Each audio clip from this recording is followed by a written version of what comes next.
press the bell icon on the YouTube app and never miss another update.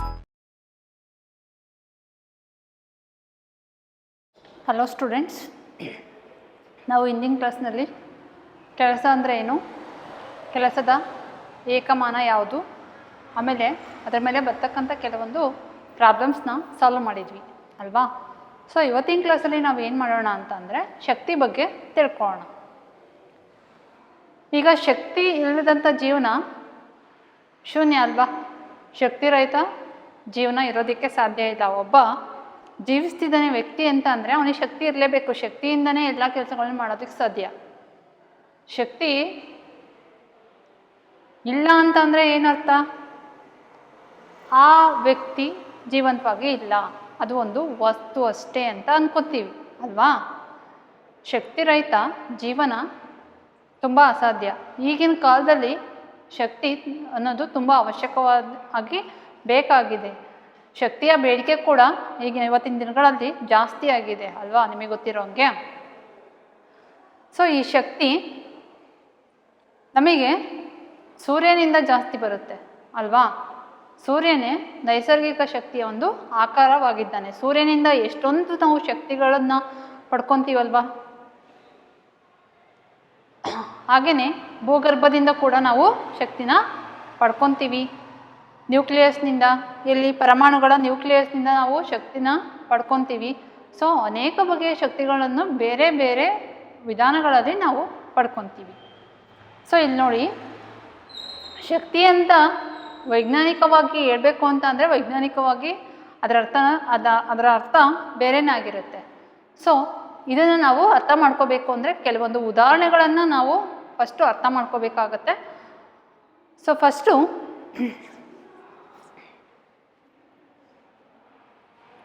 ವೇಗವಾಗಿ ಚಲಿಸ್ತಕ್ಕಂಥ cricket ಚೆಂಡು ವಿಕೆಟ್ಗೆ ಹೋಗಿ ಬಡಿದಾಗ ಆ wicket ತುಂಬ ದೂರ ಹೋಗಿ ಬೀಳುತ್ತೆ.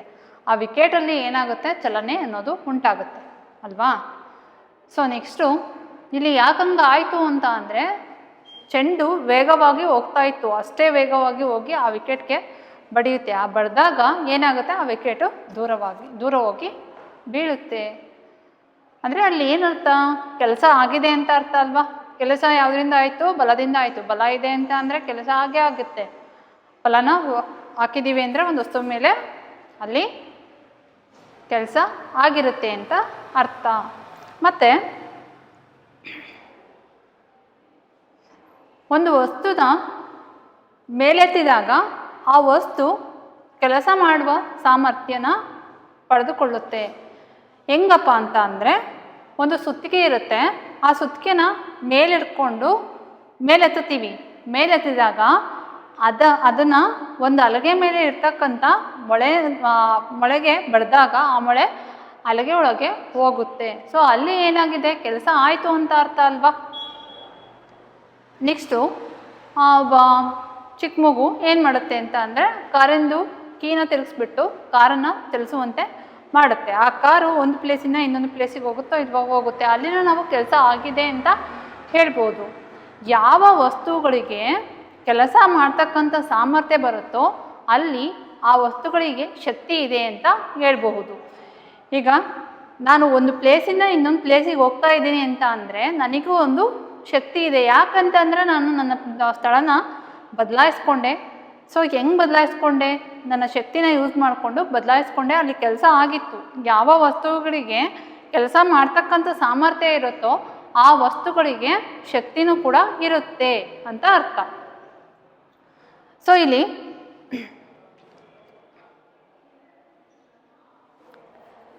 ಶಕ್ತಿ ಇದೆ ಅನ್ನೋದು ಹೆಂಗೆ ಗೊತ್ತಾಗುತ್ತಪ್ಪ ಅಂತ ಅಂದರೆ ಯಾವ ವಸ್ತುಗಳಿಗೆ ಕೆಲಸ ಮಾಡೋ ಅಂಥ ಸಾಮರ್ಥ್ಯ, ಅರ್ಥ ಮಾಡ್ಕೊಡ್ರಿ ಪಾಯಿಂಟ್ನ. ಶಕ್ತಿ ಇದೆ ಅಂತ ಅಂದರೆ ಶಕ್ತಿ ಇರಬೇಕು ಅಂತ ಅಂದರೆ ಯಾವ ವಸ್ತುಗಳು ಏನು ಮಾಡಬೇಕು, ಕೆಲಸ ಮಾಡ್ತಕ್ಕಂಥ ಸಾಮರ್ಥ್ಯ ಹೊಂದಿರುತ್ತೋ ಅದನ್ನು ನಾವು ಶಕ್ತಿ ಅಂತ ಕರಿತೀವಿ. ಇಲ್ಲಿ ಶಕ್ತಿ ಅಂದರೆ ಗೊತ್ತಾಯಿತು. ಶಕ್ತಿ ಅಂದರೆ ಯಾವ ವಸ್ತುಗಳು ಕೆಲಸ ಮಾಡುವ ಸಾಮರ್ಥ್ಯವನ್ನು ಹೊಂದಿರ್ತಾವೋ ಅದನ್ನು ಶಕ್ತಿ ಅಂತ ಕರಿತೀವಿ. ಸೊ ಈ ಶಕ್ತಿಯ ಮೂಲಮಾನ ಯಾವುದಪ್ಪ ಅಂತ ಅಂದರೆ ಕೆಲಸದ ಮೂಲಮಾನವೇ ಶಕ್ತಿಯ ಮೂಲಮಾನ ಆಗಿರುತ್ತೆ. ಶಕ್ತಿಯ ಮೂಲಮಾನ ಯಾವುದು? ಶಕ್ತಿಯ ಮೂಲಮಾನ ಅಥವಾ ಏಕಮಾನ ಜೂಲ್, ಜೂಲ್ ಅಥವಾ ನ್ಯೂಟನ್ ಮೀಟರ್, ಜೂಲ್ ಅಂತ ಕರಿತೀವಿ. ಯಾಕಂದರೆ ಕೆಲಸ ಇದ್ದರೆ ಅಲ್ವಾ ಶಕ್ತಿ ಆಗೋದು. ಕೆಲಸನೇ ಮಾಡ್ತಾ ಇಲ್ಲ ಅಂತಂದ್ರೆ ಅಲ್ಲಿ ಶಕ್ತಿ ಇರುತ್ತಾ? ಇಲ್ಲ. ಸೊ ಕೆಲಸದ ಏಕಮಾನ ಶಕ್ತಿಯ ಏಕಮಾನ ಆಗಿರುತ್ತೆ. ಹಾಗಾದರೆ ಶಕ್ತಿಯ ಏಕಮಾನ ಯಾವುದು? ಜೂಲ್ ಅಥವಾ ನ್ಯೂಟನ್ ಮೀಟರ್. ಈಗ ಜಾಸ್ತಿ ಶಕ್ತಿನ ಯೂಸ್ ಮಾಡ್ತಾ ಇದ್ದೀವಿ ಅಂತ ಅಂದರೆ ಅಲ್ಲಿ ನಾವು ಏನಂತ ಹೇಳ್ತೀವಿ? ಆ ಏಕಮಾನಕ್ಕೆ 1 ಕಿಲೋ ಜೌಲ್ ಅಂತ ಹೇಳ್ತೀವಿ. 1 ಕಿಲೋ ಜೌಲ್ ಅಂದರೆ 1000 ಜೌಲ್ ಅಂತ ಅರ್ಥ. ನಮಗೆ ಎಷ್ಟು ಕೆಲಸ ಮಾಡೋಂಥ ಸಾಮರ್ಥ್ಯ ಇರುತ್ತೋ ಅಷ್ಟು ಶಕ್ತಿ ಅಲ್ಲಿ ಇರುತ್ತೆ ಅಂತ ಅರ್ಥ. ಈಗ ನಾವು ಫಾರ್ ಎಕ್ಸಾಂಪಲ್ ಇಲ್ಲಿ ಒಂದು ಡಸ್ಟರ್ ಇದೆ. ಆ ಡಸ್ಟರ್ ಮೇಲೆ ಆ ಡಸ್ಟರ್ನ ನಾನು ಇಲ್ಲಿಂದ ಈ ಥರ ಎತ್ಕೊತೀನಿ. ಸೊ ಎತ್ಕೊಂಡಾಗ ಅಲ್ಲಿ ಏನಾಯಿತು? ನಾನು ಕೆಲಸ ಮಾಡಿದೆ ಅಂತ ಅರ್ಥ ಅಲ್ವಾ? ಸೊ ನನ್ನ ಶಕ್ತಿ ಅನ್ನೋದು ಆ ಡಸ್ಟರ್ಗೆ ವರ್ಗಾವಣೆ ಆಯಿತು. ಎಷ್ಟು ಶಕ್ತಿ, ಎಷ್ಟು ಕೆಲಸ ಮಾಡ್ತಕ್ಕಂಥ ಸಾಮರ್ಥ್ಯ ಇರುತ್ತೋ ಅಷ್ಟು ಶಕ್ತಿ ಆ ಎರಡನೇ ವಸ್ತುವಿಗೆ ವರ್ಗಾವಣೆ ಆಗುತ್ತೆ ಅಂತ ಅರ್ಥ. ಸೊ ಡಸ್ಟರ್ನ ಮೇಲೆ ಎತ್ತಿದ್ದೀನಿ ಅಂತ ಅಂದರೆ ಏನರ್ಥ? ನಾನು ಆ ಡಸ್ಟರ್ ಮೇಲೆ ಕೆಲಸ ಮಾಡಿದ್ದೀನಿ ಅಂತ ಅರ್ಥ. ಕೆಲಸ ಮಾಡಬೇಕು, ಕೆಲಸ ಆಗಿದೆ ಅಂತ ಅಂದರೆ ಏನು? ಆ ಡಸ್ಟರ್ ಮೇಲೆ ನಾನು ಶಕ್ತಿನ ವರ್ಗಾವಣೆ ಮಾಡಿದ್ದೀನಿ ಅಂತ ಅರ್ಥ. ಅಂದರೆ ಇಲ್ಲಿ ಏನು ತಿಳ್ಕೊಬೇಕು ಅಂತ ಅಂದರೆ ಮೊದಲನೇ ವಸ್ತು ಏನು ಮಾಡುತ್ತೆ? ಎರಡನೇ ವಸ್ತುವ ಮೇಲೆ ಶಕ್ತಿನ ವರ್ಗಾವಣೆ ಮಾಡುತ್ತೆ. ಅಲ್ಲಿ ಮೊದಲನೇ ವಸ್ತು ತನ್ನ ಶಕ್ತಿನೆಲ್ಲ ಏನು ಮಾಡುತ್ತೆ? ವ್ಯಯ ಮಾಡಿಕೊಳ್ಳುತ್ತೆ. ಅಲ್ಲಿ ಶಕ್ತಿ ಹೀನವಾಗುತ್ತೆ. ಆ ಶಕ್ತಿನ ಎರಡನೇ ವಸ್ತುವಿಗೆ ವರ್ಗಾವಣೆ ಮಾಡಿದಾಗ ಆ ವಸ್ತು ಏನಾಗುತ್ತೆ? ಚಲಿಸುತ್ತೆ. ಅಲ್ಲಿ ಕೆಲಸ ಉಂಟಾಗುತ್ತೆ ಅಂತ ಅರ್ಥ. ಈಗ ಎಲ್ಲ ವಸ್ತುಗಳು ನೋಡ್ರಿ, ಈಗ ನಾವು ಯಾವುದೇ ಒಂದು ವಸ್ತುವಿನ ಮೇಲೆ ಕೆಲಸನ ಮಾಡ್ತಾ ಇದ್ದೀವಿ ಅಂತ ಅಂದರೆ ಆ ಶಕ್ತಿ, ನಾವು ಮಾಡ್ತಕ್ಕಂಥ ಕೆಲಸ ಶಕ್ತಿಯಾಗಿ ಮಾರ್ಪಾಡಾಗಿ ಆ ಎರಡನೇ ವಸ್ತುವಿಗೆ ಆ ಶಕ್ತಿ ವರ್ಗಾವಣೆ ಆಗೋದ್ರ ಕಾರಣ ಆ ವಸ್ತು ಏನಾಗುತ್ತಪ್ಪ ಅಂತ ಅಂದರೆ ಕೆಲಸ ಮಾಡುತ್ತೆ. ಅದಷ್ಟು ಆ ವಸ್ತುವಿಗೆ ವರ್ಗಾವಣೆ ಆಗಿ ಆ ವಸ್ತು ಕೆಲಸ ಮಾಡೋಂಗೆ ಮಾಡುತ್ತೆ. ಇಲ್ಲಿ ಮೊದಲನೇ ವಸ್ತು ತನ್ನ ಶಕ್ತಿನೆಲ್ಲ ಕಳ್ಕೊಂಡಾಗ ಎರಡನೇ ವಸ್ತುವಿಗೆ ವರ್ಗಾವಣೆ ಆಗಿರುತ್ತಲ್ಲ, ಆ ವರ್ಗಾವಣೆ ಆದಂಥ ವಸ್ತು ಕೆಲಸನ ಮಾಡುತ್ತೆ ಅಂತ ಅರ್ಥ. ಇಲ್ಲಿ ನೆಕ್ಸ್ಟ್ ಕಾನ್ಸೆಪ್ಟ್ ಏನಪ್ಪ ಅಂತ ಅಂದರೆ ಶಕ್ತಿಯ ರೂಪಗಳು. ಶಕ್ತಿಯ ರೂಪಗಳು.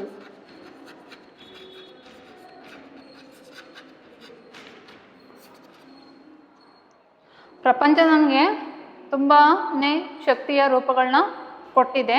ಅದರಲ್ಲಿ ಕೆಲವೊಂದು ಯಾವುದಪ್ಪ ಅಂತ ಅಂದರೆ ಯಾಂತ್ರಿಕ ಶಕ್ತಿ. ಯಾಂತ್ರಿಕ ಶಕ್ತಿಯಲ್ಲಿ ರಚನಾ ಶಕ್ತಿ ಮತ್ತು ಚಲನಾ ಶಕ್ತಿ ಎರಡು ಸೇರಿ ನಾವು ಯಾಂತ್ರಿಕ ಶಕ್ತಿ ಅಂತ ಹೇಳ್ತೇವೆ. ರಚನಾ ಶಕ್ತಿ ಪ್ಲಸ್ ಚಲನಾ ಶಕ್ತಿ.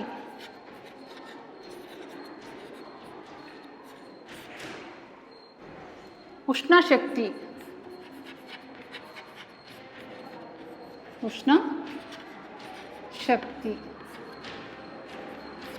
ವಿದ್ಯುತ್ ಶಕ್ತಿ,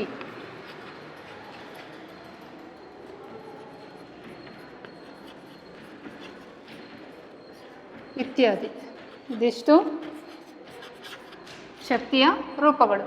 ನಾವು ನಿಮ್ಮ ಕ್ಲಾಸಿಗೆ 9th ಯಾವ್ಯಾವ ಶಕ್ತಿನ ತಿಳ್ಕೊತೀವಿ ಅಂತ ಅಂದರೆ ಯಾಂತ್ರಿಕ ಶಕ್ತಿಯಲ್ಲಿ ರಚನಾ ಶಕ್ತಿ ಮತ್ತು ಚಲನಾ ಶಕ್ತಿ ಬಗ್ಗೆ ತಿಳ್ಕೊತೀವಿ. ಇನ್ನೆಲ್ಲದನ್ನು ನೀವು ಹೈಯರ್ ಕ್ಲಾಸಿಗೆ ಹೋದಾಗ ತಿಳ್ಕೊತೀರಾ.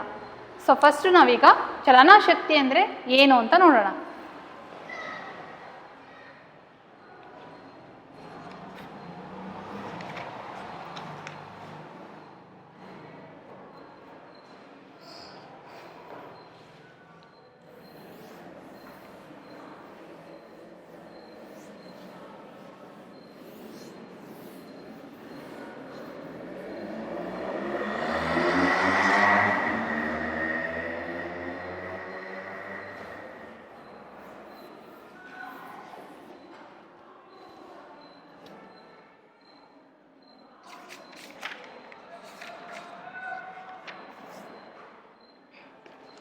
ಚಲನಶಕ್ತಿನ ಅರ್ಥ ಮಾಡ್ಕೊಳ್ಬೇಕು ಅಂತ ಅಂದರೆ ಒಂದು ಚಟುವಟಿಕೆ ಮೂಲಕ ಅರ್ಥ ಮಾಡ್ಕೊಳ್ಳೋಣ ಮಕ್ಕಳೇ.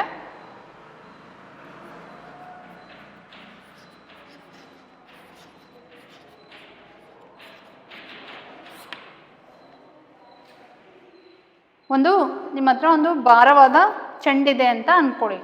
ಭಾರವಾದ ಚೆಂಡಿದೆ, ಕೆಳಗಡೆ ಮರಳಿನ ಸಂಗ್ರಹ ಇದೆ. ಮರಳಿನ ಸಂಗ್ರಹ ಏನಾಗಿರಬೇಕು ಅಂತ ಅಂದರೆ ನೀರಿನಿಂದ ಸ್ವಲ್ಪ ನಿಂದಿರುತ್ತಲ್ವ ಆ ಥರ ಇರಬೇಕು.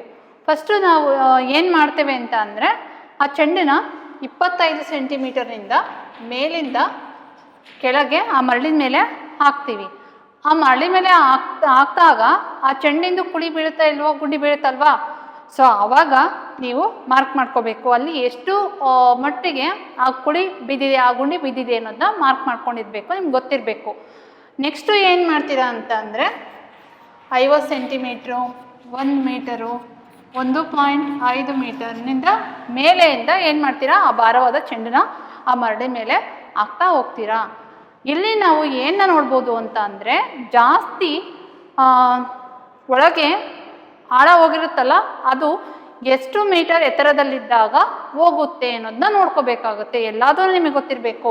25 ಸೆಂಟಿಮೀಟ್ರ್ ಇದ್ದಾಗ ಎಷ್ಟು ಆಳ ಹೋಯ್ತು, 50 ಸೆಂಟಿಮೀಟ್ರ್ ಇದ್ದಾಗ ಎಷ್ಟು ಆಳ ಹೋಯ್ತು ಆ ಚೆಂಡು, 1 ಮೀಟರ್ ಇದ್ದಾಗ ಎಷ್ಟು ಆಳದಲ್ಲಿ ಹೋಯ್ತು, 1.5 ಮೀಟರ್ ಎತ್ತರದಲ್ಲಿದ್ದಾಗ ಆ ಚೆಂಡು ಎಷ್ಟು ಮಟ್ಟಿಗೆ ಆಳದಲ್ಲಿ ಹೋಯ್ತು ಅನ್ನೋದು ನಿಮಗೆ ಗೊತ್ತಿರಬೇಕಾಗುತ್ತೆ.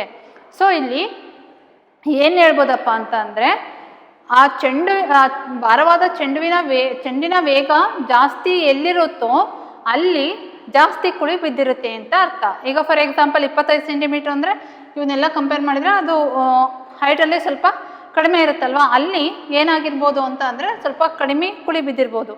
ಅದನ್ನು ಜಾಸ್ತಿ ಮಾಡ್ತಾ ಹೋದಾಗ 1.5 ಮೀಟರ್ ಅನ್ನೋದು ಈ ಎಲ್ಲದಕ್ಕಿಂತ ಏನು ಎತ್ತರ ಜಾಸ್ತಿ ಇರುತ್ತೆ. ಸೊ ಅಲ್ಲಿ ಆ ಚೆಂಡು ವೇಗವಾಗಿ ಬರ್ತಕ್ಕಂಥ ಚಾನ್ಸಸ್ಸು ಜಾಸ್ತಿ ಇರುತ್ತೆ. ಸೊ ಅಲ್ಲಿ ಏನಾಗಿರುತ್ತೆ ಅಂತ ಅಂದರೆ ಆ ಭಾರವಾದ ಚೆಂಡುವಿನ ಕುಳಿ ಜಾಸ್ತಿ ಬಿದ್ದಿರುತ್ತೆ ಅಂತ ಅರ್ಥ. ವಸ್ತುವಿಗೆ ಯಾವಾಗ ವೇಗ ಜಾಸ್ತಿ ಆಗುತ್ತೋ ಅಲ್ಲಿ ಆ ವಸ್ತು ಎಲ್ಲಿ ಬಿದ್ದಿರುತ್ತೋ ಆ ವಸ್ತುವಿನ ಮೇಲೆ ಪರಿಮಾಣ ಅನ್ನೋದು ಜಾಸ್ತಿ ಆಗುತ್ತೆ ಅಂತ ಅರ್ಥ. ಇಲ್ಲಿ ವೇಗವಾಗಿ ಹೋಗೋದು ಅಂತ ಅಂದರೆ ಆ ವಸ್ತುವಿಗೆ ಚಲನೆ ಅನ್ನೋದು ಬಂದಿರುತ್ತಲ್ವಾ. ಸೊ ನಾವು ಬಲನ ಪ್ರಯೋಗ ಮಾಡ್ತಾ ಇರ್ತೀವಿ. ಬಲ ಪ್ರಯೋಗ ಮಾಡಿದ್ದೀವಿ ಅಂತ ಅಂದರೆ ಅಲ್ಲಿ ಒಂದು ಶಕ್ತಿ ಇರುತ್ತೆ. ಯಾವ ವಸ್ತುಗಳು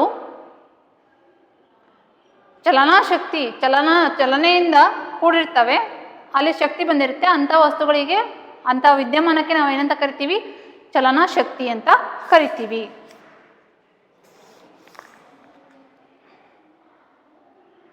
ಈಗ ಚಲಿಸುತ್ತಿರುವ ಕಾಯಗಳು ಏನು ಮಾಡ್ತಾ ಇರ್ತವೆ, ಕೆಲಸ ಮಾಡ್ತಾ ಇರ್ತವೆ. ವೇಗವಾಗಿ ಹೋಗ್ತಕ್ಕಂಥ ವಸ್ತುಗಳು ಕಡಿಮೆ ವೇಗಕ್ಕಿಂತ ಹೋಗ್ತಕ್ಕಂಥ ವಸ್ತುಗಳನ್ನ ಕಂಪೇರ್ ಮಾಡಿದೀವಪ್ಪ ಅಂತ ಅಂದರೆ ಯಾವುದು ಜಾಸ್ತಿ ವೇಗವಾಗಿ ಹೋಗುತ್ತೆ, ಯಾವುದು ಜಾಸ್ತಿ ಕೆಲಸ ಮಾಡುತ್ತೆ. ವೇಗವಾಗಿ ಹೋಗ್ತಕ್ಕಂಥ ವಸ್ತುಗಳಲ್ವಾ ಕೆಲಸ ಜಾಸ್ತಿ ಮಾಡೋದು. ಸೊ ಅಲ್ಲಿ ಮತ್ತೆ ಬಂದೂಕಿನ ಗುಂಡಿರುತ್ತಲ್ವ, ಅದು ತನ್ನ ಗುರಿನ ಹೇಗೆ ಭೇದಿಸುತ್ತೆ, ಅದು ವೇಗವಾಗಿ ಹೋಗೋದ್ರ ಕಾರಣ ಅದು ತನ್ನ ಗುರಿನ ಏನು ಮಾಡುತ್ತೆ, ವೇಗವಾಗಿಯೇ ಗುರಿನ ಭೇದಿಸುತ್ತೆ ಅಂತ ಅರ್ಥ. ಆಮೇಲೆ ಚಲಿಸ್ತಕ್ಕಂಥ ಗಾಳಿ ಆಗಿರ್ಬೋದು, ಇವೆಲ್ಲ ಏನು ಮಾಡ್ತವೆ ಅಂತ ಅಂದರೆ ಕೆಲಸನ ಮಾಡ್ತವೆ. ಈಗ ಫಾರ್ ಎಕ್ಸಾಂಪಲ್ ನೋಡಿ, ತುಂಬ ಗಾಳಿ ಬೀಸ್ತಾ ಇರುತ್ತೆ ಅಂತ ಅಂದ್ಕೊಳ್ಳಿ. ಅದರ ವಿರುದ್ಧವಾಗಿ ನಾವು ಹೋಗ್ತಾ ಇದ್ದೀವಿ ಅಂತ ಅಂದ್ಕೊಂಡಾಗ ನಾವು ಈ ಪೊಸಿಷನಲ್ಲೇ ಇರೋದಿಲ್ಲ. ಆ ಗಾಳಿ ಏನು ಮಾಡುತ್ತೆ, ನಮ್ಮನ್ನ ಹಿಂದಕ್ಕೆ ನೂಕುತ್ತೆ. ಅಂದರೆ ಆ ಗಾಳಿ ಏನು ಮಾಡುತ್ತೆ, ನಮ್ಮ ಮೇಲೆ ಬಲಪ್ರಯೋಗ ಮಾಡ್ತಾ ಇದೆ. ಸೊ ಆ ಗಾಳಿಗೆ ಕೆಲಸ ಮಾಡ್ತಕ್ಕಂಥ ಸಾಮರ್ಥ್ಯ ಇದೆ ಅಂತ ಅರ್ಥ. ಆದ ಕಾರಣ ನಮಗೆ ನಾವು ಏನು ಮಾಡ್ತೀವಿ, ಹಿಂದಕ್ಕೆ ಬರ್ತೀವಿ ಅಂತ ಅರ್ಥ. ಇನ್ನೂ ಕೆಲವು ಎಕ್ಸಾಂಪಲ್ ಕೊಡ್ಬೋದಪ್ಪ. ಏನೇನು ಕೊಡ್ಬೋದಪ್ಪ ಅಂತ ಅಂದರೆ, ತೆಂಗಿನಕಾಯಿ ಬೀಳ್ತಾ ಇರುತ್ತಲ್ವ, ಅದಕ್ಕೆ ತನ್ನದೇ ಆದ ವೇಗ ಇರುತ್ತೆ. ಆಮೇಲೆ ವೇಗವಾಗಿ ಚಲಿಸ್ತಕ್ಕಂಥ ಕಾರು ಆಗಿರ್ಬೋದು, ಉರುಳುತ್ತಿರುವ ಕಲ್ಲು ಉರುಳ್ತಾ ಇರುತ್ತೆ, ಅದಕ್ಕೂ ಅದರದ್ದೇ ಆದ ವೇಗ ಇರುತ್ತೆ. ಹಾರುತ್ತಿರುವ ವಿಮಾನ ಹಾರ್ತಾ ಇರುತ್ತಲ್ವ, ಅದು ಹರಿತಕ್ಕಂಥ ನೀರು, ಬೀಸ್ತಕ್ಕಂಥ ಗಾಳಿ, ಓಡ್ತಾ ಇರುವಂಥ ಓಟಗಾರ ಇತ್ಯಾದಿಗಳು ಚಲನಶಕ್ತಿಯನ್ನು ಹೊಂದಿರುತ್ತವೆ. ಹಾಗಾದರೆ ಚಲನಶಕ್ತಿ ಅಂದರೆ ಏನು? ಚಲನೆಯಿಂದ ಕಾಯಗಳು ಪಡೆದುಕೊಳ್ಳುವ ಶಕ್ತಿಗೆ, ಚಲನೆಯಿಂದ ಚಲನೆಯಿಂದ ಕಾಯಗಳು ಪಡೆದುಕೊಳ್ಳುವ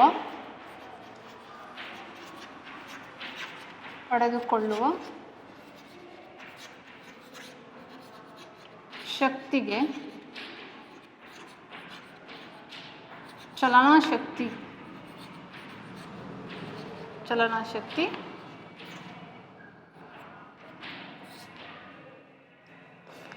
ಎನ್ನುವರು.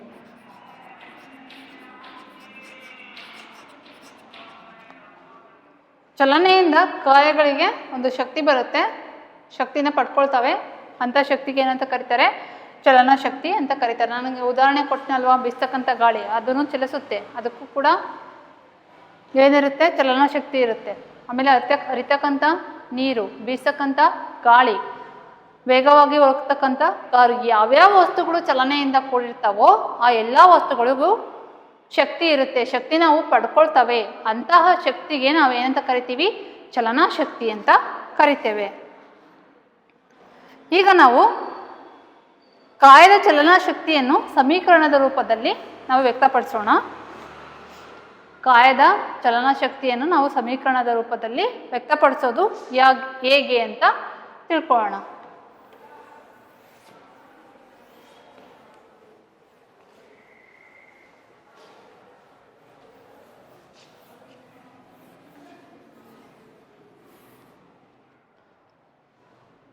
ಒಂದು ವಸ್ತು ಚಲಿಸ್ತಾ ಇದೆ, ಚಲಿಸ್ತಕ್ಕಂಥ ವಸ್ತುವಿಗೆ ವೇಗ ಇರುತ್ತೆ. ಆ ವಸ್ತು ಏನು ಮಾಡುತ್ತೆ? ಪ್ರಾರಂಭಿಕ ವೇಗ u ಇಂದ ಅಂತಿಮ ವೇಗ v ಗೆ ಹೋಗುತ್ತೆ ಅಂತ ಅರ್ಥ. ನಮಗೆ ಗೊತ್ತಿರೋ ಪ್ರಕಾರ ಚಲನೆಯ ಸಮೀಕರಣಗಳು ಇದ್ದಾವೆ. ಸೊ ಚಲನೆ ಅನ್ನೋ ಲೆಸನಲ್ಲಿ ನಾವು ಅವನ್ನ ಕಲ್ತಿದ್ದೀವಿ, 3 ಚಲನಾ ಸಮೀಕರಣಗಳನ್ನು. ನಾವಿಲ್ಲಿ ಯಾವ ಚಲನೆ ಸಮೀಕರಣ ಯೂಸ್ ಮಾಡ್ಕೊಳ್ಳೋಣ ಅಂತ ಅಂದರೆ, ಅಂತಿಮ ವೇಗ ಮೈನಸ್ ಪ್ರಾರಂಭಿಕ ವೇಗ ಈಕ್ವಲ್ ಟು 2 × a × s ಅಂತ ಇದೆಯಲ್ವಾ, ಆ ಚಲನಾ ಸಮೀಕರಣನ ಯೂಸ್ ಮಾಡ್ಕೊಳ್ಳೋಣ. v² - u² equal to 2as. ನಮಗೆ ಗೊತ್ತಿರೋ ಪ್ರಕಾರ ಕೆಲಸ ನಡೆದಿದೆ ಅಂತ ಅಂದರೆ w = f × s ಅಂತ ಬರ್ಕೊತೀವಲ್ವಾ. ಕೆಲಸ ಈಕ್ವಲ್ ಟು ಕಾಯದ ಮೇಲೆ ವರ್ತಿಸಿದ ಬಲ ಇಂಟು ಆ ಕಾಯದ ಮೇಲೆ ಆಗ್ತಕ್ಕಂಥ ಸ್ಥಾನಪಲ್ಲಟ ಅಥವಾ ಸ್ಥಾನ ಬದಲಾವಣೆಯ ಗುಣಲಬ್ಧ ಏನಾಗಿದೆ? ಕೆಲಸ ಆಗಿದೆ ಅಂತ ಅರ್ಥ. v² - u² equal to 2as ಆದರೆ s ಈಕ್ವಲ್ ಟು ಏನಾಗುತ್ತೆ? v² - u² divided by 2a. ನಮಗೆ ಎಸ್ ಸಿಕ್ತು. ಇದನ್ನು ಸಮೀಕರಣ 1 ಅಂತ ಬರ್ಕೊಳ್ಳೋಣ. ಈಗ ನಮಗೆ ಎಸ್ ಸಿಕ್ತು. ನಿಮಗೆ ಗೊತ್ತಿರೋ ಪ್ರಕಾರ f = m × a ಅಂತ ಬರಿತೀವಲ್ವಾ. ಇದು ನ್ಯೂಟನ್ ಚಲನೆಯ 2ನೇ ನಿಯಮದ ಪ್ರಕಾರ f = m × a. ಇದು ಚಲನ ಸಮೀಕರಣ. ಈಗ ಇದನ್ನು ಸಮೀಕರಣ 2 ಅಂತ ಬರ್ಕೊಳ್ಳೋಣ, ಇದನ್ನು ಸಮೀಕರಣ 3 ಅಂತ ಬರ್ಕೊಳ್ಳೋಣ. 2 ಮತ್ತು 3 ಸಮೀಕರಣನ 1ನೇ ಸಮೀಕರಣಕ್ಕೆ ಏನು ಮಾಡ್ತೀವಿ? ಅಪ್ಲೈ ಮಾಡಿದಾಗ ಈ ವ್ಯಾಲ್ಯೂಸ್ನ ಇದರಲ್ಲಿ ಬರೆದಾಗ ಏನಾಗುತ್ತಪ್ಪ ಅಂತ ಅಂದರೆ, w = f ಅಂತ ಅಂದರೆ m × a ಇಂಟು s ಅಂದರೆ ಏನು? v² - u² divided by 2a ಅಂತ ಆಗುತ್ತಲ್ವ. ಸೊ ಇಲ್ಲಿ a ಏನಾಗುತ್ತೆ? ಕ್ಯಾನ್ಸಲ್ ಆಗುತ್ತೆ. ಸೊ ಉಳಿದಿದ್ದೇನು? w = m × v² - u² divided by 2. ಯಾಕಂದರೆ a ಮತ್ತು a ಕ್ಯಾನ್ಸಲ್ ಆಗಿರುತ್ತೆ. ಇಲ್ಲಿ ಇವನ್ನ ನಾವು 0 ಮಾಡಿದ್ವಿ ಅಂತ ಅಂದರೆ, ಯಾಕೆ 0 ಮಾಡ್ತೀವಿ ಅಂತ ಅಂದರೆ, ಆ ಕಾಯ ಅನ್ನೋದು ಫಸ್ಟು ನಿಶ್ಚಲ ಸ್ಥಿತಿಯಿಂದ ಹೊರಟಿದ್ರೆ ಆಗ ಯು ಅನ್ನೋದು ಏನಾಗುತ್ತೆ? 0 ಆಗಿರುತ್ತೆ ಅಲ್ವಾ. ಸೊ ಒಂದ್ಸರಿ ಗ್ಲಾನ್ಸ್ ಮಾಡ್ಕೊಳ್ಳಿ.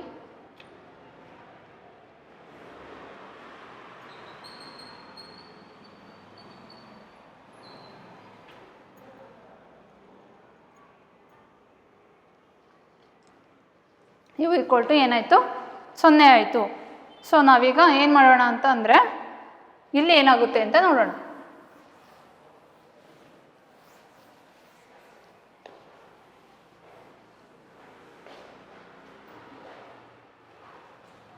W equal to M into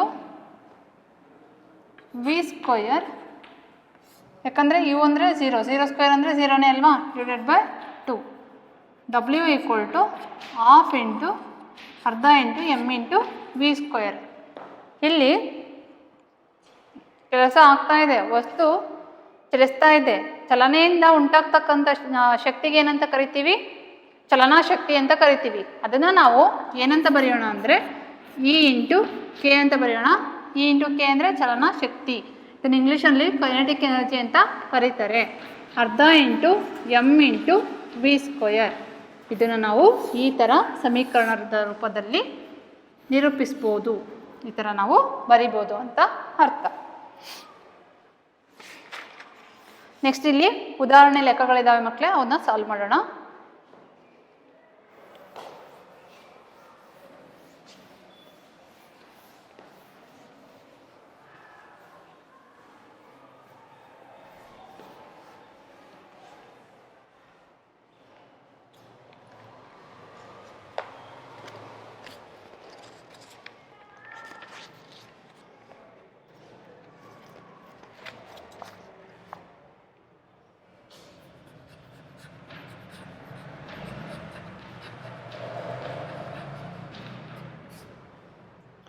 ಹದಿನೈದು kg ರಾಶಿಯ ಕಾಯವೊಂದು 15 kg ರಾಶಿಯ ಕಾಯವೊಂದು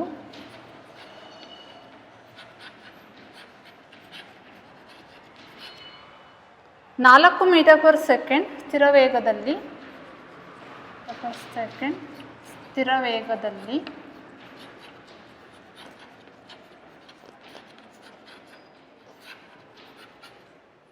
ಚಲಿಸುತ್ತಿದೆ.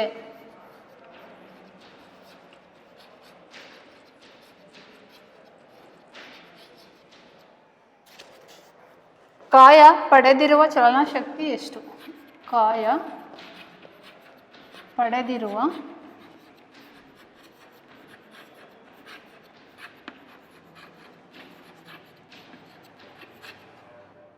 ಚಲನಶಕ್ತಿ ಎಷ್ಟು?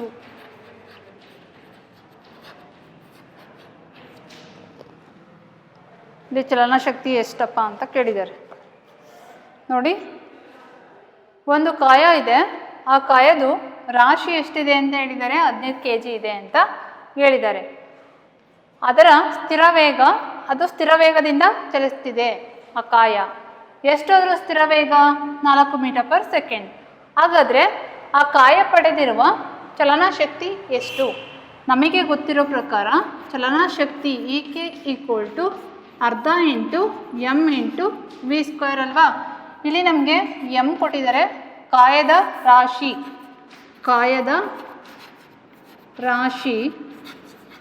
ಎಮ್ ಈಕ್ವಲ್ ಟು ಎಷ್ಟು? 15 kg ಕಾಯದ ರಾಶಿ. ವೇಗ V equal to 4 metre per second. ಈ ವ್ಯಾಲ್ಯೂಸ್ನ ಈ ಸಮೀಕರಣಕ್ಕೆ ಬರ್ಕೋಬೇಕು. ಇ ಕೆ ಈಕ್ವಲ್ ಟು ಅರ್ಧ ಇಂಟು ಎಮ್ ಅಂತ ಅಂದರೆ 15 kg ಇಂಟು ವಿ ಸ್ಕ್ವೇರ್ ಅಂದರೆ 4 metre per second into 4 metre per second ಆಗುತ್ತಲ್ವ. ಸೊ ಇಲ್ಲಿ ನೋಡಿ, 2 1 2, 2 2 4. ಇನ್ನು ಉಳಿದಿದ್ದೇನು? 15 into 2 into 4 kg metre per second square. kg metre per second square.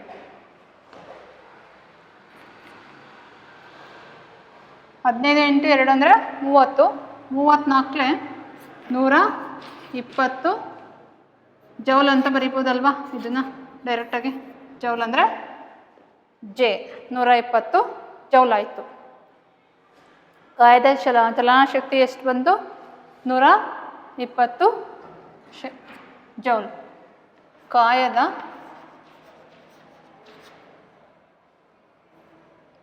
ಚಲನಶಕ್ತಿ equal to 120 joule. ಈ ಥರ ಸಾಲ್ವ್ ಮಾಡ್ಕೋಬೇಕು. ನೆಕ್ಸ್ಟ್ ಇನ್ನೊಂದು ಉದಾಹರಣೆ ಲೆಕ್ಕ ಇದೆ, ಅದನ್ನು ಮಾಡೋಣ.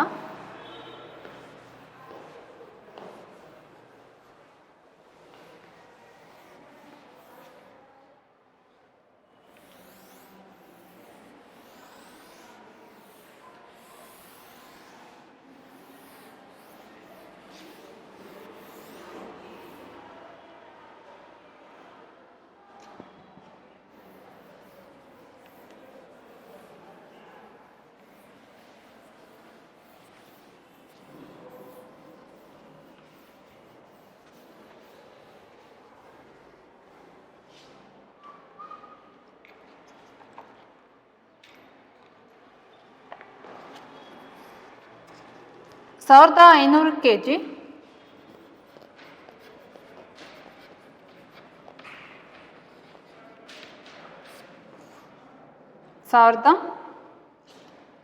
500 kg ತೂಕದ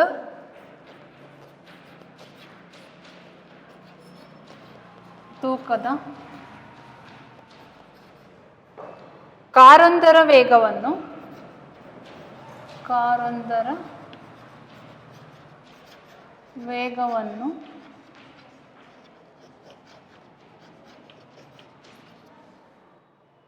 30 km/h ನಿಂದ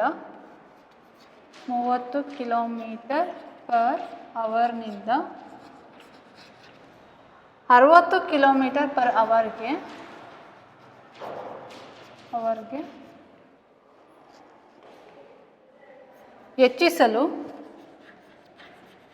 ಹೆಚ್ಚಿಸಲು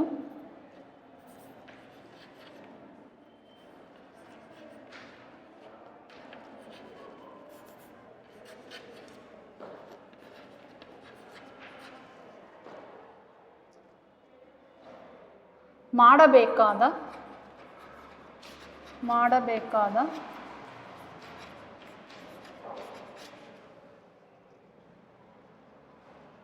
ಕೆಲಸದ ಪ್ರಮಾಣವೆಷ್ಟು?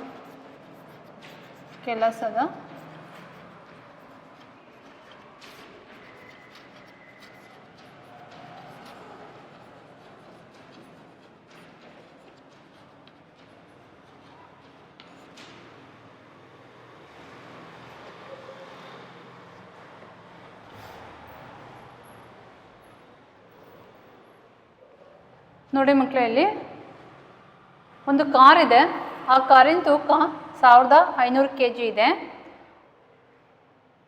ಕಾರೊಂದರ ವೇಗವನ್ನು 30 km/h ನಿಂದ 60 km/hಗೆ ಹೆಚ್ಚಿಸಲು ಮಾಡಬೇಕಾದ ಕೆಲಸದ ಪ್ರಮಾಣವೆಷ್ಟು? W ಕೇಳಿದ್ದಾರೆ.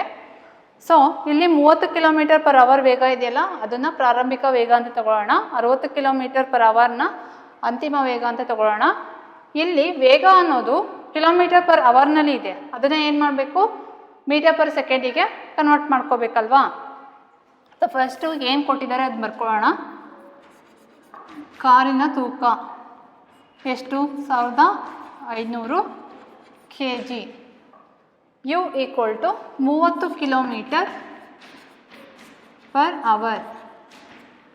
ಇದನ್ನೇನು ಮಾಡಬೇಕು? m/s ಕನ್ವರ್ಟ್ ಮಾಡಬೇಕು. 30 × 1000 / 60 × 60. ಸೊ ಇಲ್ಲಿ ಈ ಒಂದು ಸೊನ್ನೆ ಕ್ಯಾನ್ಸಲ್ ಆಗುತ್ತೆ, ಈ ಒಂದು ಸೊನ್ನೆ ಕ್ಯಾನ್ಸಲ್ ಆಗುತ್ತೆ. ಇಲ್ಲಿ 6 1 6, 6 5 30. ಇನ್ನು ಉಳಿದಿದ್ದೇನು? 5 × 10 / 6. 5 10 50 / 6. ಇದನ್ನು 2ರಿಂದ ಡಿವೈಡ್ ಮಾಡ್ಕೋಬೋದಲ್ವಾ? 2 3 6, 2 2 4, 2 5 10. 25 / 3 ಏನು? m/s. ನಮಗೆ ಕಾರಿಂದು ಅಂತಿಮ ವೇಗ m/sಗೆ ಕನ್ವರ್ಟ್ ಆಯಿತು. ಈಗ ಅಂತಿಮ ವೇಗ v = 60 km/h ಇದೆ. ಇದನ್ನು ಕೂಡ m/s ಕನ್ವರ್ಟ್ ಮಾಡ್ಕೊಳ್ಳೋಣ. 60 × 1000 ಡಿವೈಡೆಡ್ ಬೈ 60 ಇಂಟು 60. ಇಲ್ಲಿ ಡೈರೆಕ್ಟಾಗಿ 60 ಕ್ಯಾನ್ಸಲ್ ಮಾಡ್ಕೊಳ್ಳೋಣ. ಈ ಒಂದು 0 ಕ್ಯಾನ್ಸಲ್ ಆಯಿತು. ಇನ್ನು ಉಳಿದಿದ್ದೇನು 100/6 ಉಳಿತು. 2 3 6, 2 5 0. 50 divided by 3 metre per second. ಈ ಥರ ಕನ್ವರ್ಟ್ ಮಾಡ್ಕೋಬೇಕು. ಸೊ ಇದಾದಮೇಲೆ ಚಲನಶಕ್ತಿ ಕೇಳಿದ್ದಾರೆ, ಕೆಲಸದ ಪ್ರಮಾಣ ಕೇಳಿದ್ದಾರೆ.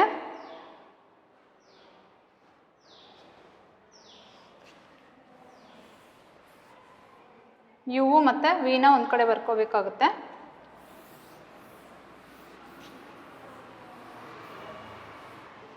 ಇಲ್ಲಿ ಬರ್ಕೊಳ್ಳೋಣ. U equal to 25/3 metre per second. V equal to 50/3 metre per second.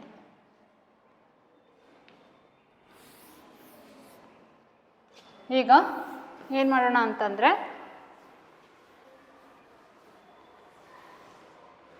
ಪ್ರಾರಂಭಿಕ ಚಲನಶಕ್ತಿ ಮತ್ತು ಅಂತಿಮ ಚಲನಶಕ್ತಿ ಕಂಡುಹಿಡ್ಕೊಂಡ್ಬಿಟ್ಟು ಆಮೇಲೆ ಏನು ಮಾಡೋದು ಅಂತ ಹೇಳ್ತೀನಿ. ಕಾರಿನ ಆರಂಭಿಕ ಚಲನಶಕ್ತಿ. ಕಾರಿನ ಆರಂಭಿಕ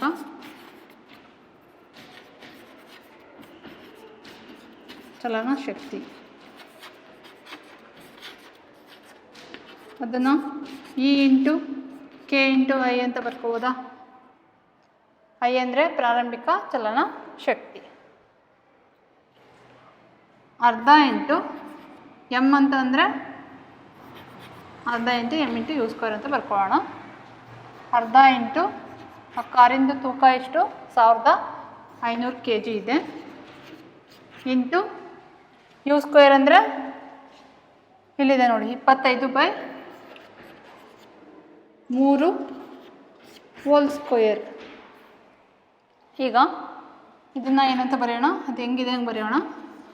ಅರ್ಧ ಇಂಟು 1500 ಇಂಟು 25/3 ಹೋಲ್ ಸ್ಕ್ವೇರ್ ಆಗುತ್ತಲ್ವ.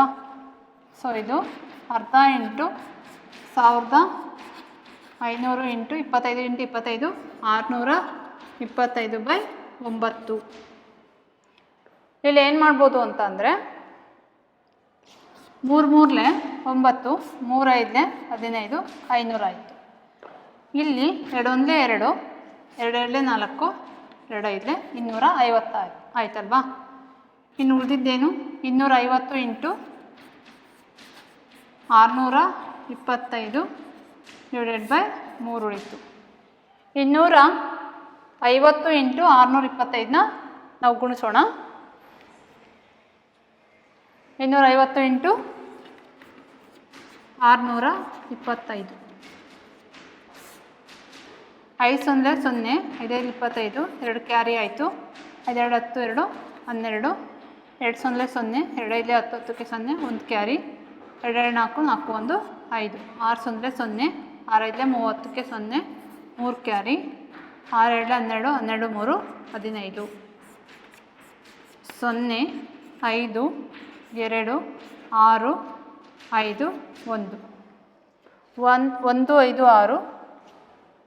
ಇದನ್ನು ಗುಣಿಸಿದ್ರೆ ಎಷ್ಟು ಬರುತ್ತೆ ಅಂದರೆ 1 5 6 2 5 0 ಡಿವೈಡೆಡ್ ಬೈ 3 ಬಂತು. ಅಂದರೆ ಕಾರಿನ ಆರಂಭಿಕ ಚಲನಶಕ್ತಿ ಅಷ್ಟು ಬಂತು ಅಂತ ಅರ್ಥ.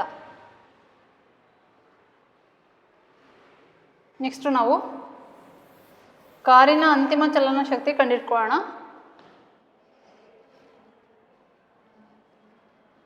ಕಾರಿನ ಅಂತಿಮ ಚಲನಶಕ್ತಿ. ಕಾರಿನ ಅಂತಿಮ, ಈಗ ಇದಷ್ಟು ಅರ್ಥ ಆಗಿದೆ ಅಲ್ವಾ ನಿಮಗೆ? ಇದನ್ನು ನಾನು ರಬ್ ಮಾಡ್ತೀನಿ.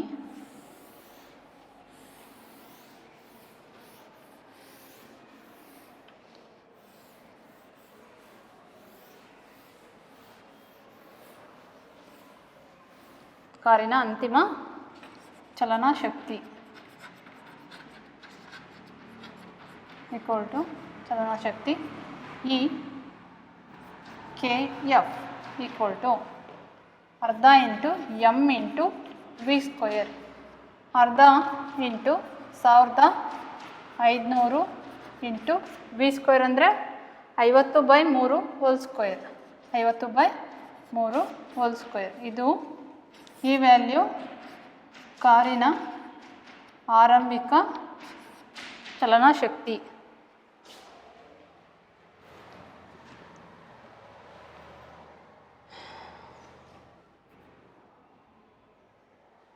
ಈಗ ಏನು ಮಾಡೋಣ ಅಂತ ಅಂದರೆ ಅರ್ಧ ಇಂಟು ಕಾರಿಂದು ತೂಕ 1500 kg ಇದೆ, ಇಲ್ಲಿ ಬರ್ದಿದ್ದೀನಲ್ವ, ಸೊ ಇದನ್ನು ರಬ್ ಮಾಡೋಣ. ಇದನ್ನು ಹೆಂಗೆ ಬರಿಬೋದು? ಅರ್ಧ ಇಂಟು 1500 ಇಂಟು 50/3. 50 ಇಂಟು 50 ಅಂದರೆ 5×5 = 2500. 2500 ಡಿವೈಡೆಡ್ ಬೈ 9. ಇದನ್ನು 3 3 9, 3 5 15, 500 ಆಯಿತು. 2 1 2, 2 2 4, 2 5 10, 250 ಆಯಿತು. 2500. 250 ಇಂಟು 2500 ಡಿವೈಡೆಡ್ ಬೈ 3. 250 ಇಂಟು 250 ಮಾಡಿದರೆ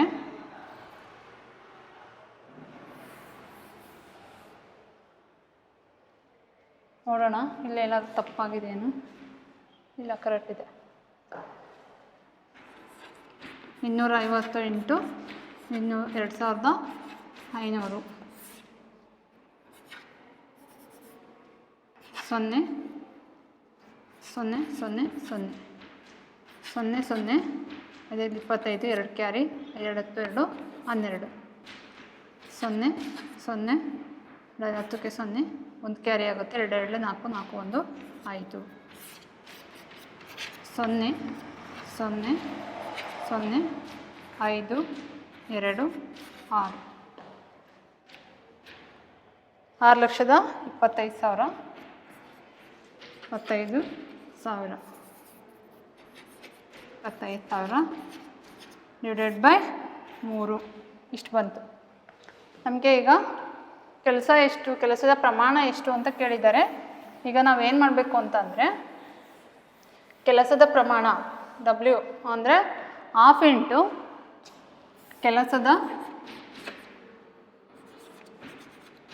ಕೆಲಸದ ಪ್ರಮಾಣ ಈಕ್ವಲ್ ಟು ಅರ್ಧ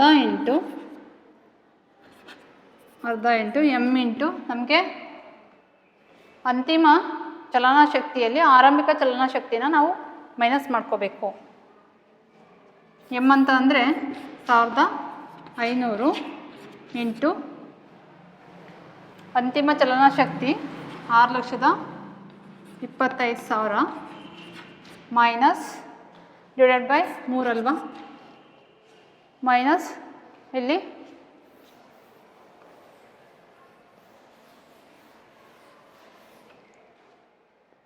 1,56,250 ಡಿವೈಡೆಡ್ ಬೈ 3. ಇಲ್ಲಿ ನೋಡಿ,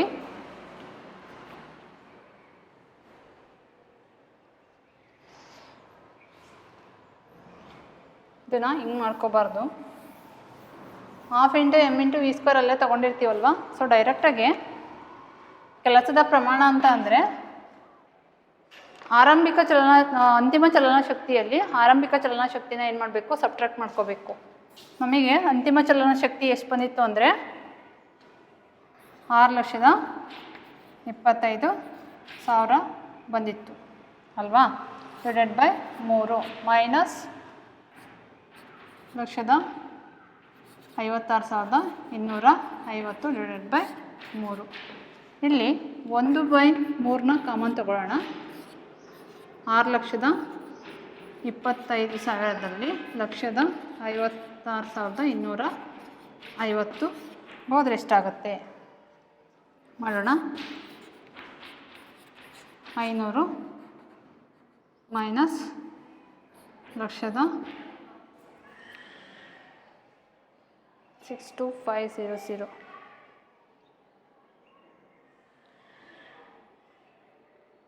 62500 ಬಂದಿದೆ, ಸಾರಿ ಮಕ್ಕಳೇ, ಮೈನಸ್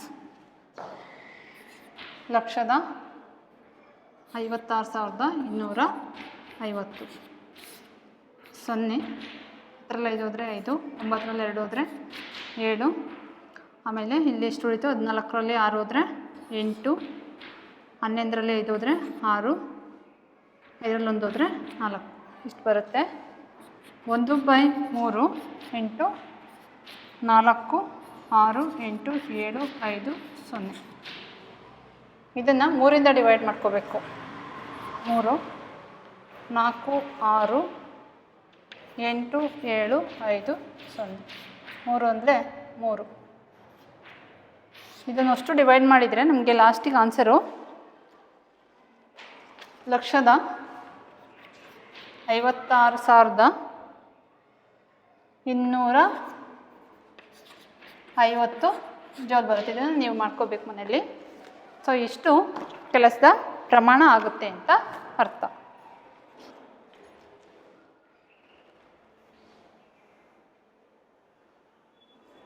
ಸೊ ನೆಕ್ಸ್ಟು ನಾವು ನಿಮ್ಮ ಟೆಕ್ಸ್ಟಲ್ಲಿ ಕೆಲವೊಂದು ಕ್ವಶನ್ಸ್ ಇದ್ದಾವೆ, ಅದನ್ನು ನೋಡೋಣ ಅದರಲ್ಲಿ ಏನಿದ್ದಾವೆ ಅಂತ. ಅದರಲ್ಲಿ ಫಸ್ಟ್ ಒಂದು ಕ್ವಶನು, ಕಾಯವೊಂದರ ಚಲನಾಶಕ್ತಿ ಎಂದರೇನು? ಕಾಯವೊಂದರ ಚಲನಾಶಕ್ತಿ ಅಂದ್ರೇನು? ಚಲನಾಶಕ್ತಿ ಕಾಯಗೆ ಯಾವಾಗ ಬರುತ್ತೆ? ಕಾಯವೊಂದರ ಚಲನಾಶಕ್ತಿ ಎಂದರೇನು?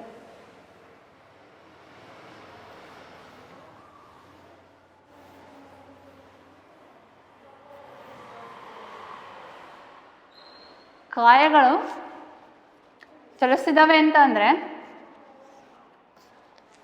ಅದಕ್ಕೆ ಆ ಕಾಯಗಳಿಗೆ ಶಕ್ತಿ ಬಂದಿರುತ್ತೆ. ಅದನ್ನು ನಾವೇಂತ ಕರಿತೀವಿ? ಕಾಯವೊಂದರ ಚಲನಾಶಕ್ತಿ ಅಂತ ಕರಿತೀವಿ. ಇದನ್ನು ಮಾಡಿದ್ದೀನಿ. ಕಾಯಗಳಿಗೆ ಚಲನಾಶಕ್ತಿ ಇದ್ದರೆ, ಚಲಿಸುವಂತಹ ಸಾಮರ್ಥ್ಯವಿದ್ದರೆ ಅದನ್ನು ಏನಂತ ಕರಿತೀವಿ? ಕಾಯವೊಂದರ ಚಲನಾಶಕ್ತಿ ಅಂತ ಕರಿತೇವೆ. ನೆಕ್ಸ್ಟು, ಕಾಯದ ಚಲನಾಶಕ್ತಿಯನ್ನು ನಿರೂಪಿಸಿ. ಅಂದರೆ ಕಾಯದ ಚಲನಾಶಕ್ತಿ ಅಂತ ಅಂದರೆ ನಾವು ಆಲ್ರೆಡಿ ನಿರೂಪಿಸಿದ್ವಲ್ವಾ? ಕೆ = ಅರ್ಧ ಇಂಟು m ಇಂಟು v² ಅಂತ ಹೀಗೆ ಈ ಥರ ಬರಿಬೇಕಾಗುತ್ತೆ. ಅದನ್ನು ನಾನು ಯಾವ ಥರ ನಿರೂಪಿಸ್ಬೇಕು ಅಂತ ತೋರಿಸ್ಕೊಟ್ಟಿದ್ದೀನಿ. ಇಲ್ಲಿ 3ನೇ ಕ್ವಶನಲ್ಲಿ ಏನಿದೆ ಅಂತ ಅಂದರೆ 5 ಮೀಟರ್ ಪರ್ ಸೆಕೆಂಡ್ ವೇಗದಲ್ಲಿ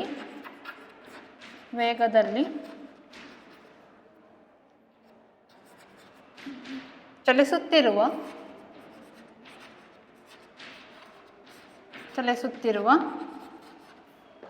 m ರಾಶಿ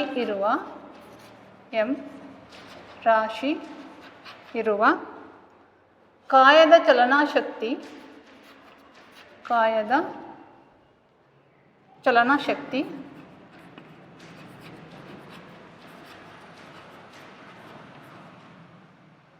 25 ಜೌಲ್ ಆದರೆ ವೇಗ ದ್ವಿಗುಣಗೊಂಡಾಗ ಅದರ ಚಲನಶಕ್ತಿ ಎಷ್ಟು? ಅದರ ಚಲನಶಕ್ತಿ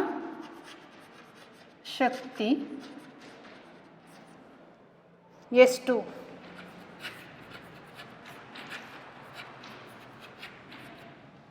3 ಪಟ್ಟು ವೇಗ ಹೆಚ್ಚಿಸಿದಾಗ 3 ಪಟ್ಟು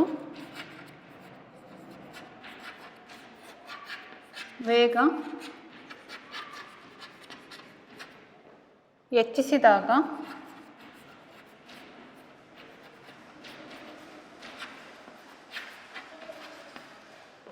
ಅದರ ಚಲನಶಕ್ತಿ ಎಷ್ಟು? ಅದರ ಚಲನಶಕ್ತಿ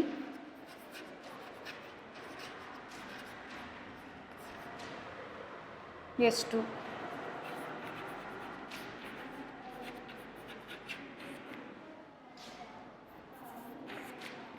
ನೋಡಿ ಇಲ್ಲಿ 5 ಮೀಟರ್ ಪರ್ ಸೆಕೆಂಡ್ ವೇಗದಲ್ಲಿ ಚಲಿಸುತ್ತಿರುವ, ಅಂದರೆ ಇಷ್ಟು ವೇಗದಲ್ಲಿ ಚಲಿಸುತ್ತಿರುವ ಎಂ ರಾಶಿ ಇರುತ್ತೆ ಆ ಕಾಯಕ್ಕೆ.